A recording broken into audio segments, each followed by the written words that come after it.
In Tehran, it was the return of opposition supporters to the streets, and at times, things got ugly. This was the first protest that we'd seen in about 11 days. Let's show you some video that came into the Iran desk. Really tough to put a number on the demonstrators that showed up in downtown Tehran today, but based on eyewitnesses, they put the number at about 3,000.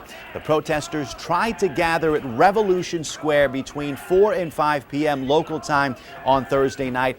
That's when they were met with a few thousand security forces, and that was a recipe for violence, especially with the government having warned protesters not to come out earlier this week. According to CNN sources on the ground, on numerous occasions there were clashes. Those forces managed to get protesters out of Revolution Square, but they didn't go away. They demonstrated in surrounding areas where there were more clashes. One eyewitness describes a man with a bloody face. Several eyewitness accounts of security forces attacking protesters. Also accounts of tear gas being used and security forces shooting in the air. And in some of the video that you're watching, we're hearing lots of aggressive chants against the government.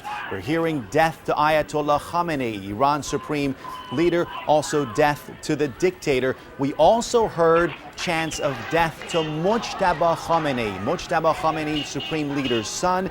There's been a lot of reports in recent days that he has taken over control of the Basij militia, who we saw brutally crack down on a number of protesters a few weeks ago. Number of times we heard death to Mujtaba Khamenei throughout Thursday. Despite these street protests, the government of Iran has made its position clear. They're not budging. They say the election results will remain the same. They will not be annulled, leaving the opposition leader Mir Hossein Mousavi with very little legal recourse.